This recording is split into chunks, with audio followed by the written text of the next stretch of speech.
should kick out the bullshit ones like this one in the front row.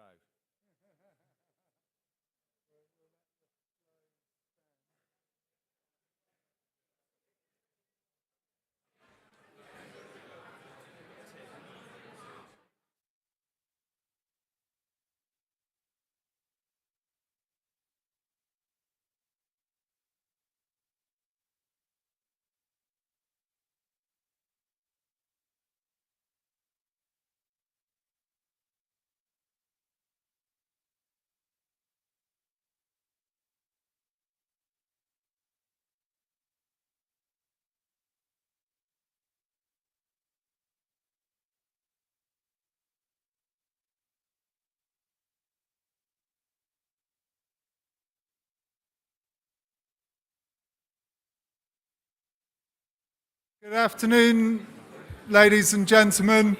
We're running a couple of minutes behind, and obviously we're back to back for the sessions now. So there's a good group of people just filed in, but I think we'll make a start. So good afternoon, ladies and gentlemen. I'm Councillor Julian German from Cornwall Council, Vice Chair of the County Councils Network, and an independent. And I think for these sessions, in his role as chair of the local government associations, like our chair Tim, both performing an independent role representing the diversity of politics within our councils and fighting for what's best for the whole of the local government family.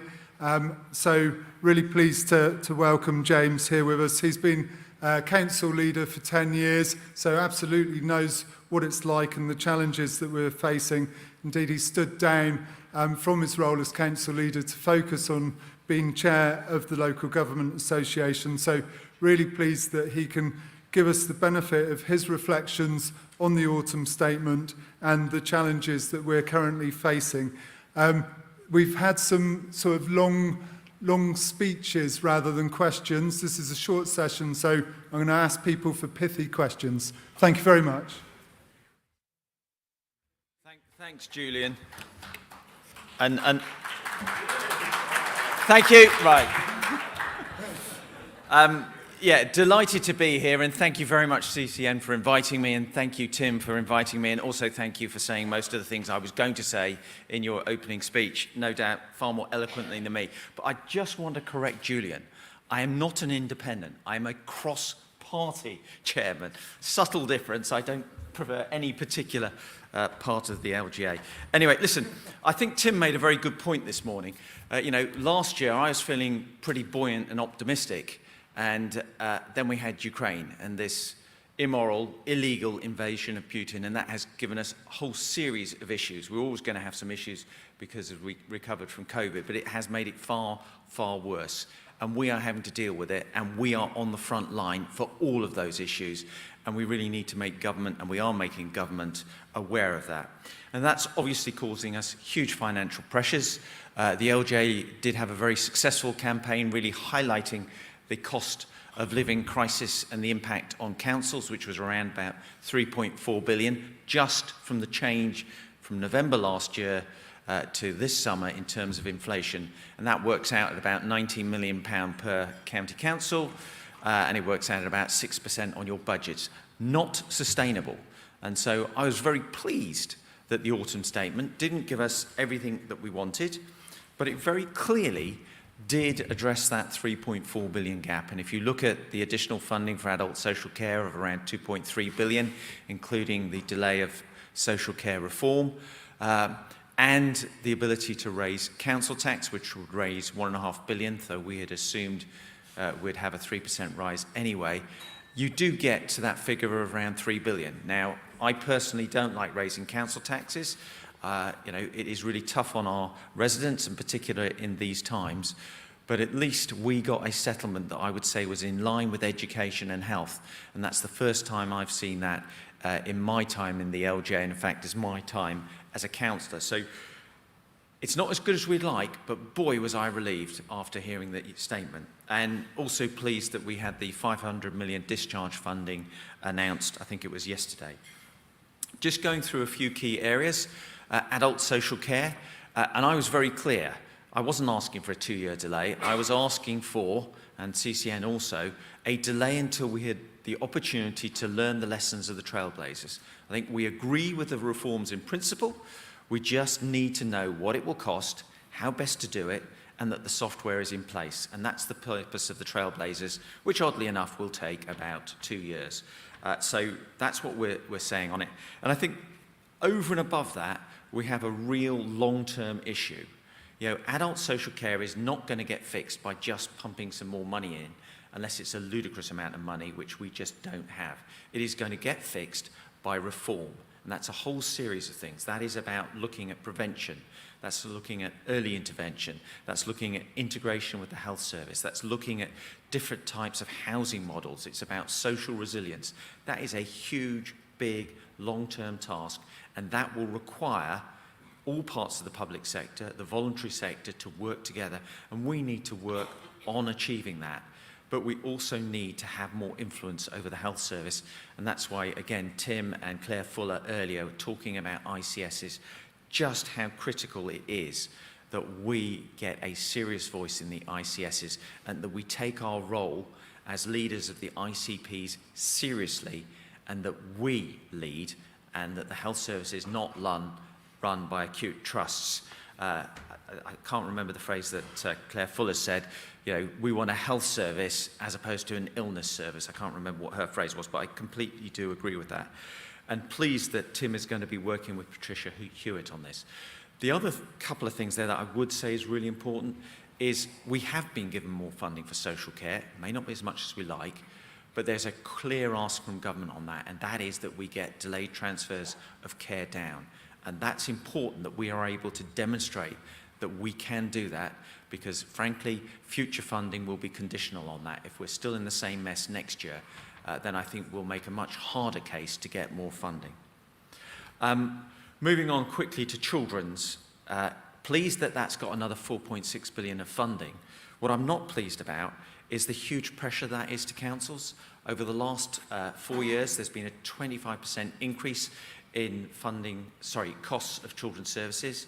Over the last year alone, we've seen a 10% increase in SEND. There's now nearly 500,000 children who have got an EHCP plan. 10% increase in EHCPs. That is not sustainable. And this is something that, yes, I'd like more money, but actually we have a dysfunctional system in a lot of children's social care, particularly in SEND. We have a system that incentivizes schools to unenroll, off-roll children rather than keeping them in school and supporting them.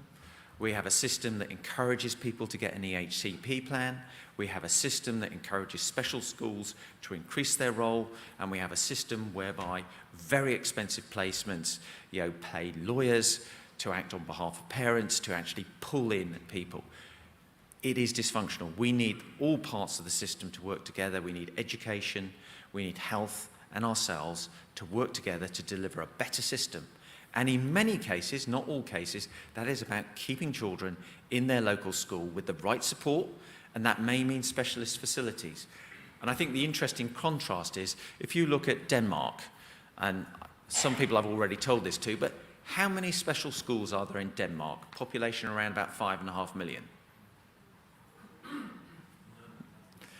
There are actually 4 special schools, which is the same number of special schools as we have in central Bedfordshire, population 294,000.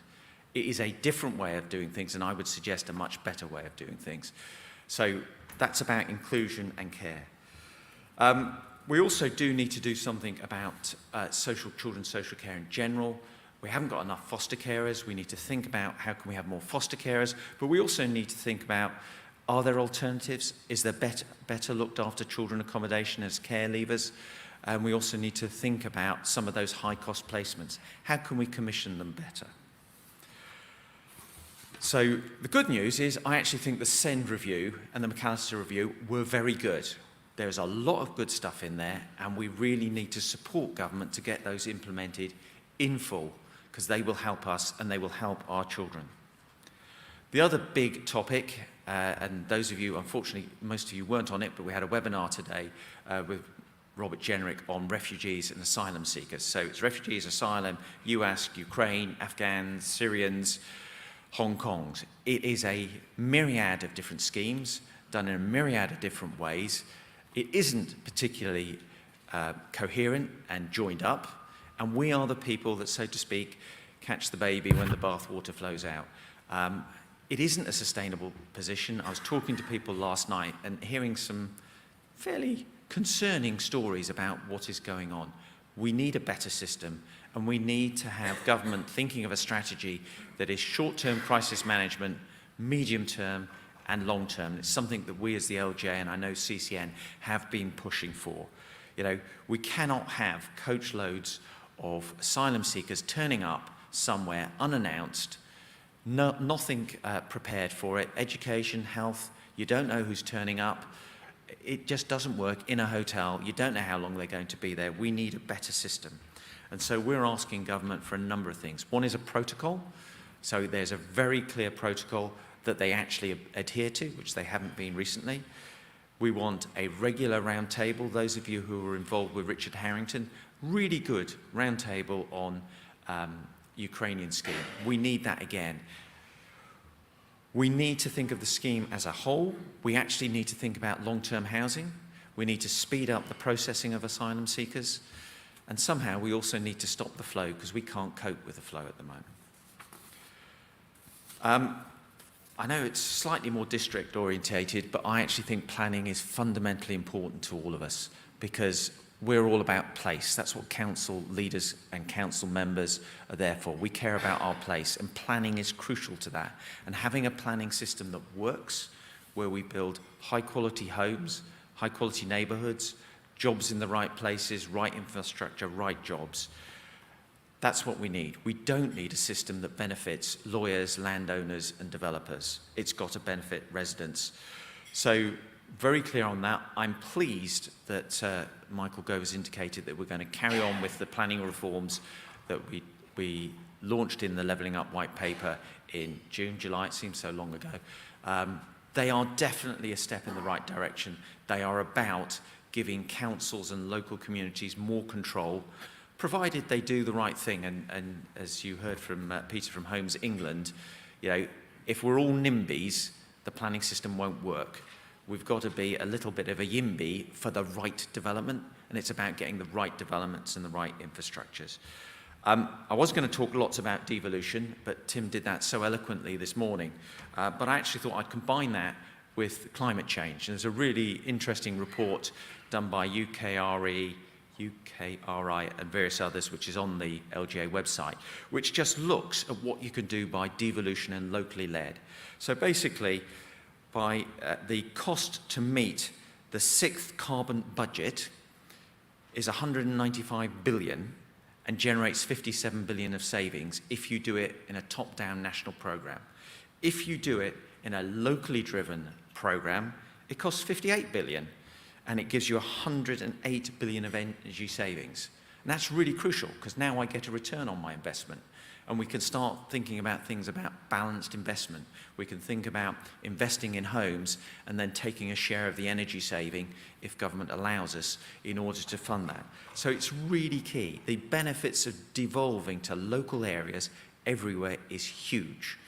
And that's what we need to do. And we can worry about structures afterwards. Just get that devolution wherever we can to us. And I am going to continue to push for that, because I just believe in place. In summary, thank you. Thanks for inviting me. But can I also say thanks for all the fantastic work that you do? We have been through really difficult times for the last 2 or 3 years. Unfortunately, we're probably going to have a tough year this year as well. But you're all doing a great job. The officers are doing a great job. So thank you very much. And thank you for inviting me here today. Thank you, James. So, colleagues, if any questions from the floor, hands up, please. I think we've got limited time, but time for a couple.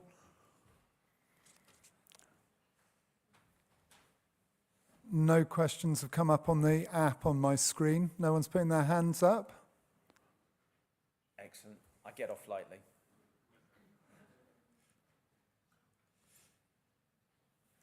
No, nothing's come up on the screen either. So, really appreciate your support around devolution, James. We know that the LGA did a lot for the cities and the big deals. Can you just say a little bit more about what the Local Government Association is doing to ensure that devolution happens across the whole of the country? Well, as a point of principle, we believe devolution should happen everywhere. We have tried as the LGA to be structure neutral.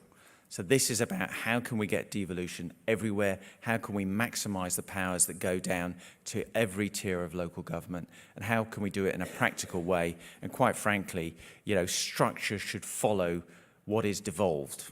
And it's very clear if you devolve health, then you're going to do that on a larger basis than you might devolve, speeding. So we want the devolution, and we're pushing really hard for devolution, but we're not going to advocate particularly for a particular structure. No, but all over the country. Absolutely all over the country. Excellent. There is no reason why we shouldn't have the same level of devolution in England and in counties and districts even as we do in Scotland. Excellent, thank you. And they don't have an elected mayor. Indeed. So I'm aware that we're over time and we've got political speakers to come on. So we'll call it quits there. And thank you very much.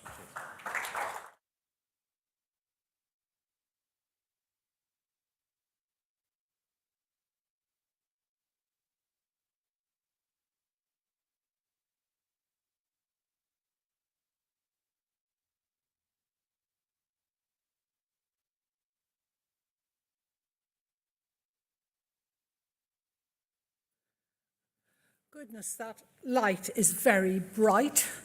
I feel as if I'm about to be interrogated. My name is Liz Brighouse. I am Deputy Leader of Oxfordshire County Council, and I'm also Leader of the Labour group there. I'm about to, I hope, introduce Sarah Owen, but Sarah is coming in virtually. Sarah was elected to government in 2019. She's held a previous shadow cabinet post around homelessness and faith. She's now our local government shadow, so we're really pleased that she's hopefully going to be coming in a minute, and that she'll be able to talk to us about the Labour Party's position, and also we will be able to ask her questions. Sarah is the MP for Luton North, and she has just taken up this particular shadow post at the end of October. So I think it's really good that she is here. She is here. Hi, Sarah. Hello there. Hello, everybody in the room. So welcome to the CCN, and I know you've had previous experience in local government, although not at county level. But anyhow, welcome, and let's hear the Labour position on local government. Thank you, and particularly on counties. Thank you, and thank you so much, Liz. And it's such a pleasure to be able to join you, albeit virtually today. Unfortunately, we had levelling up questions in Parliament today, which meant that I couldn't be able to join you physically. But the powers of technology, hey? It is really, really glad. I'm really glad to be able to be here. And as Liz said, I've just taken on the role of shadow local government. I've retained the faith, so I'm keeping faith in local government, which I think is quite nice. But it's, for me, as Liz said, I've worked in local government. I've worked in local government, and I've worked with councillors for a very, very long time now. And the work that you do, and also council officers do as well, is integral to, I think, the way that our society functions or should function. And is often quite unsung and unheard and uncelebrated. And in my role as Shadow Minister for Local Government, I hope to be able to rectify that in my role. I think I'm going to touch on some of the points that I heard Jamie talk about as well just now. I think much is made about councils and county councils, particularly during the pandemic, but I feel that people have short memories. People were out capping key workers, people that work within local authorities. You know, your services, your functions didn't stop during that pandemic, and they carried on. And yet what we're seeing now is a very different narrative around local government, and I will come to that a bit later. But when it came to public health, when it came to education, around adult social care, all of these functions still continued in local government. And I think in some places it really worked very, very well. I want to give an example of how it worked well in Luton, obviously not a county council, but we're a large council. And I think these are some of the things that happen behind the scenes that nobody sees about, and very few people read about it or report on it. We were one of the 2 or 3 local authorities that went into special kind of regional lockdowns at some stages during the pandemic. And we worked very closely together. So local government, police, public health, the councillors and the MPs, all regularly meeting, having very short, sharp, focused meetings. But when we didn't get clarity over the school closures, I'm pretty sure all of you remember those that horrific couple of, it was like 24 hours of utter chaos, where we all had people, parents and teachers and head teachers in particular, saying, what do you mean we've got to open? We've got to stay open. It's clearly we're going to have to shut. But ministers telling us that schools would be fined if they'd closed. And we could see what was happening. And so working with local council and with education providers and the 2 MPs in Luton, myself and Rachel Hopkins, we just took a decision. We met together, we looked at the statistics, we knew our local area and we knew the people that we served and we knew what was needed to be done, so we did it. And when I think that councils and county councils, they know their areas. They know their areas and they know the people that they serve. And therefore, you know, they have to be trusted, particularly on, I think, occasions like that. But they're also, that relies on good communication. And frankly, it is, I'm going to put it politely, disjointed at best between government and local government on a number of issues. But the one that I find the hardest and the one that I think a number of colleagues find very difficult is the one that Jamie mentioned earlier. It's around with the Home Office and the housing of asylum seekers in hotels. And this is where it doesn't work, and it doesn't work well. And local communities and the very, very vulnerable people that are housed in these hotels are all the worse off for it. I don't get any notification whatsoever from the Home Office as to who is in the hotels, even if they're children, even if they're vulnerable. We have no indication of how long they're going to be there. Some people, I went into one recently in my constituency, and there was a woman with a 6-7-month-old baby, and she was pregnant when she had come to the hotel originally. And the Home Office's excuse for not communicating with the council or with myself as to who is being housed in these hotels is that they're not your constituents, they're not your concern, we don't know how long they're going to be there. And frankly, I don't think that's good enough. It's not good enough for the councils and it's not good enough for the MPs, because for however long they are there, they are our responsibility, and we have a duty of care to integrate, to support, and to make sure that some of the horrors that we've seen recently don't occur on our patch. And I know that everybody would be working towards that.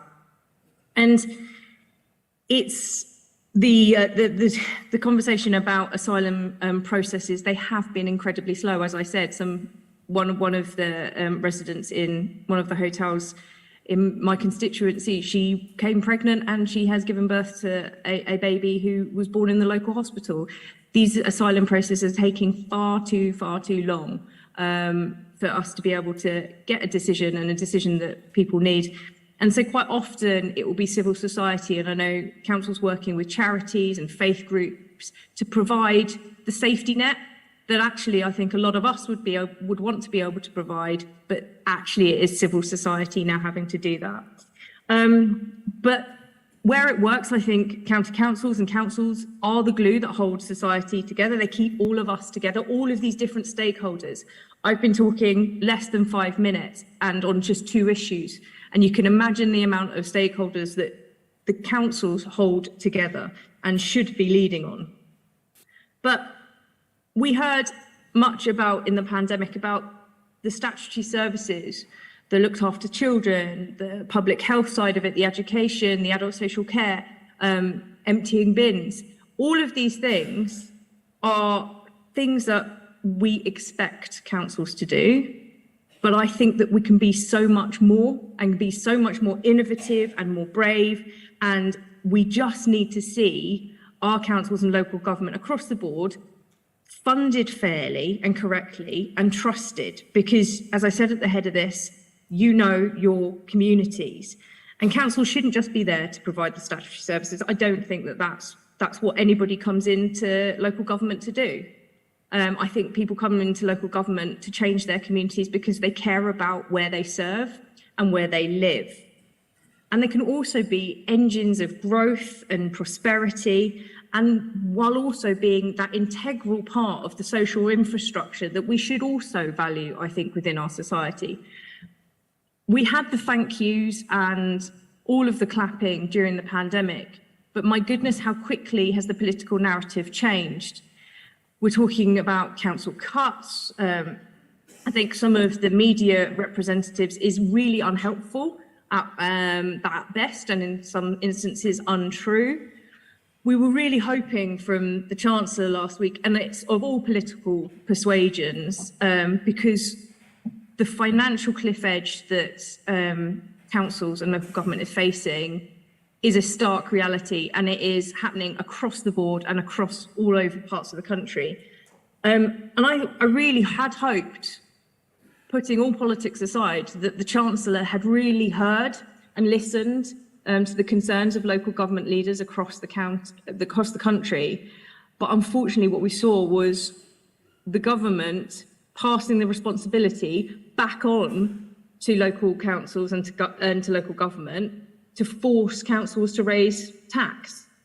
And to me, I don't see that as a fair way of doing it. Not only is this another unfair burden on the British taxpayer, but it doesn't also solve the problem. So local government experts have estimated that the Tory plans to raise council tax would bring in over £80 per head in somewhere like Surrey, yet just £39 per household in Manchester and Hull.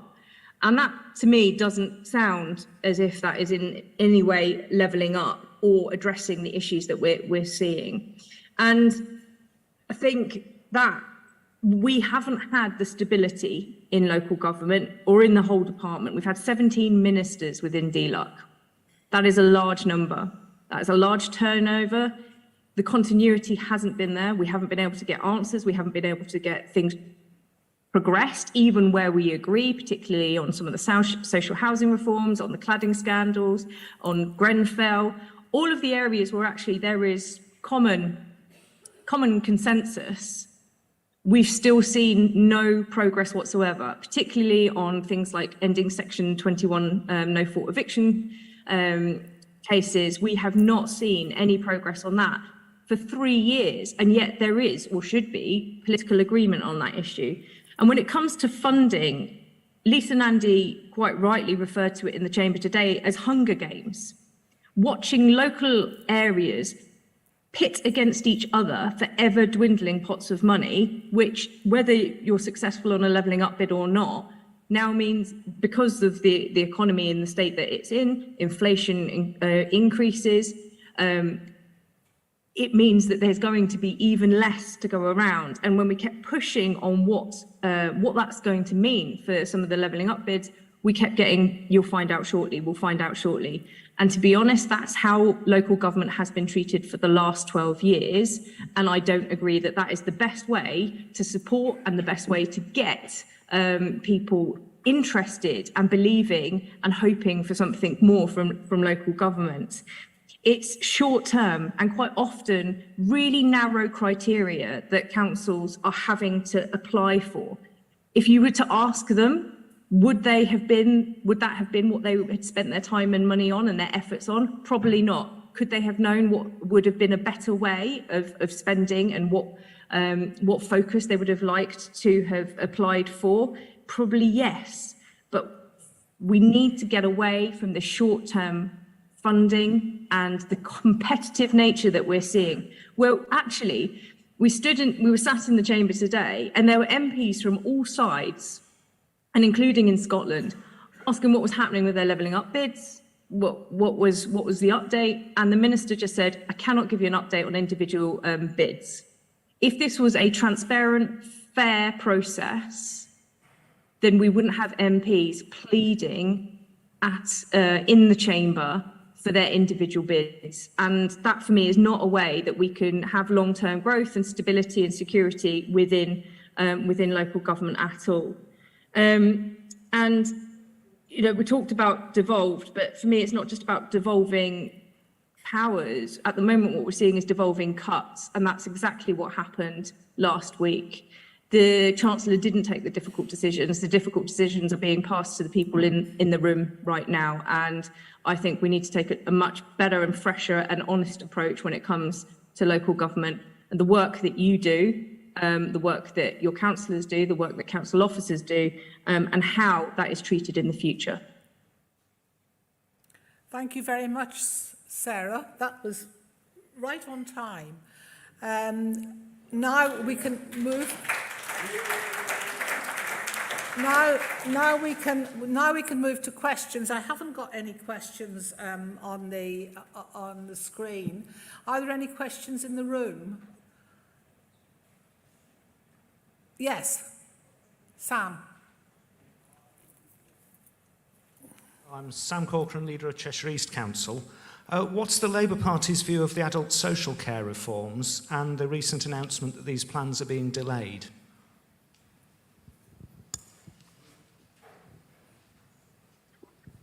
Are you taking more questions, or is no, that? I'll take them one at a time. Okay, well, I think that it's really deeply. I used to be a care worker, and for me to see that the social care reforms have been kicked to the long grass again and potentially past another general election is really hard to watch, not just from a kind of local government perspective, but for the people that we are supposed to be serving, the people that need our services and the people that work in it. I think any of the funding that's coming forward, always welcome, but it's not, and the people in the room will be able to tell us even more so, it's not going to touch the sides when it comes to it. Jeremy Hunt was the chair of the Health and Social Care Select Committee up until recently when he changed his position. And he actually produced a report that said that you needed at least £7 billion just to address the social care crisis. And that was a Conservative estimate, and Conservative with a small c, not party political Conservative effort. And what we're seeing is about half that for over 2 years. So while it's welcome, I don't think that this is going to solve the problems. And putting the answer to saying that more people in your constituencies and in the areas that you represent have to pay more into a system which is fundamentally broken doesn't stick well. And those reforms were needed. You know, we need to be able to see much more stability within the social care system. And so it seems that we're plugging a gap, an ever bigger hole within the social care and adult social care, while also not even addressing the massive elephant in the room, which is the workforce issue. Every council that I speak to, love nor money, they cannot fill all of their care positions. Occupational therapists are like gold dust at the moment. So I think it's a much bigger issue than just funding. I hope that we can see some avoidance of a crisis with what we heard, but long term, it's not where we need to be. Thank you, Sarah. I've now got 3 questions. Oh, I've got 4. I've got 3 questions come in, which are basically about devolution and devolution deals. I'll read them out. We've spoken a good deal today at today's conference about the government's proposals for devolution deals. Undertaking reform is a big undertaking. Would Labour follow a similar approach? Or for those of us who are not yet at the start line for a deal negotiation, would it be wise to wait for the outcome of the next general election? The next one is, would Labour adopt the current county deal Devo framework or go further for all councillors? And the other is what is the Labour Party's position on unitary councils? Sarah. Okay, thank you. I think in terms of undertaking reform, I know that most councils and councillors at the moment are just busy firefighting. We need to get past that situation where you can actually think about what it is what shape your council in the area that you represent should be in. And at the moment, councillors and council leaders certainly haven't had the breathing room to be able to even consider that. And I know council officers are so stretched writing bid after bid after bid just to plug gaps in services and to stop the cuts. So I think if somebody was asking me directly, should you wait until the next election? I would want the next election to come tomorrow if I could, and then we'd all be in a better place to be able to decide what's going forward, how we plan, and this much longer term thinking when it comes to local government. I mean, that's a decision for you. I would hope that come the next general election, there'll be a change, and a change for the better. But to promise that we can solve absolutely everything within the first year of government, I think would be a lie. And I think that local government has been sold up quite often for far too long. And I don't think that should be the way. We should be honest about the scale of the challenge ahead of us. But what doesn't help is when we see towns and cities pitted against each other. Quite often, towns being cajoled to become cities with the dangling carrot that there will be more money in it for them down the line. Why is it that you have to have the city status before you start to see more money? I don't think that that's necessarily the case. Well, right, we value towns, Labour values towns. If any of you have heard Lisa speak, it's usually about buses and towns. And I love a bus and I love a town, but our country is made up of towns and villages, and they deserve to be heard as much as our cities. And that, I think, should be the focus for us, particularly going forward. Thank you. I've got another one, which is wider. What could we expect in the local government policy sphere if Labour wins the election next year? I'm sorry, I didn't hear the middle of that, Liz. Sorry. What would we expect in the local government policy sphere if Labour wins the election next year? Next year? Okay. I think we're hopeful if it's next year in terms of general elections, because they could, in all seriousness, this could go on for another 2 years. This pain, this slow drip, could continue for another 2 years. I hope it doesn't. And that's not just a political perspective. That's because I am watching good people suffer. Good people trying to do jobs with ever dwindling resources and ever increasing demands and pressure and being asked to do the impossible. I think somebody likened it to trying to knit a jumper with no wool. And that's where I think local government has been asked and stretched so thin. And people say, oh, breaking point and crisis seems to be an overused word at the moment. But that's where we're at. Somebody said we're in a perma-crisis. But it's not just local government that's in perma-crisis. It's the NHS, it's schools, it's transport. It's almost every bit of our society that local government doesn't sit in isolation of. And so I think what we need to be looking at is all of this in the whole. Because local government is, as I said, the glue that holds everything together.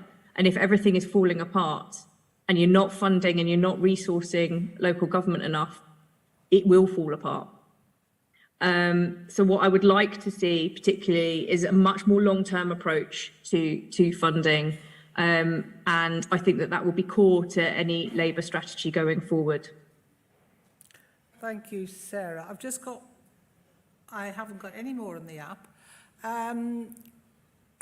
Yes, I'm eating into the next session, as you probably are aware, but that's because we don't have anyone coming for the next session. So if you forgive me, carry on. Thank you. I think I heard you right, and correct me if I've got this wrong. You regret that those social care reforms were postponed. I think you said it twice that you'd like to have seen them come forward. And No, And yet Sorry, the CCN position, cross-party position, and the LGA cross-party position is that we called for the reforms to be postponed until we could have a better informed platform to work on based on the trailblazers. I'm just interested to why you think the call that we made wasn't the right one then, if you didn't want to see the social care reforms brought forward. I think it's not necessarily that I don't want to see those social care reforms being brought forward, but I do want to see some reforms within social care brought forward because I don't want to see it crumble to the extent that we don't have a functioning social care system. I think one of the things that I really do regret is the fact that we're in a position now where it's another crisis, but it's an economic crisis of the government's own making, which is why we're having to see delays on key decisions. That will affect all of our lives. So it's not a case of saying that I would have wanted to have seen these ones go forward. It's a case of why it is we're in a position that we're firefighting yet again. We had just got through the pandemic. We were just starting to unfold the damage that had caused, and also wanting to see how we build better. And then we saw the disastrous mini budget that goes through, and all of a sudden we are now dealing with another crisis on top of the recovery that we were trying to see. So no, it's not as I think you framed it just there at all, but I think that what we are seeing is it's regrettable that we're having to have another firefighting situation which was not caused by anybody in local government. It was caused by people in number 10 and number 11 at the time. Thank you very much, Sarah, and I'm going to end that session there. And thank you for coming in virtually after a hard day in the House of Commons. Thank you very much. It's not ended yet. I can only see the backs of your heads, but I'm going to give you a big wave so you can actually. Okay. Thank you. Bye-bye.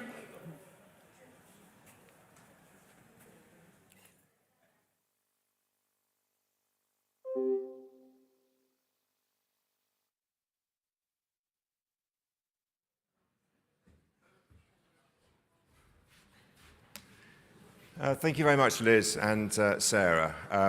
As Sarah has said, unfortunately, the levelling up questions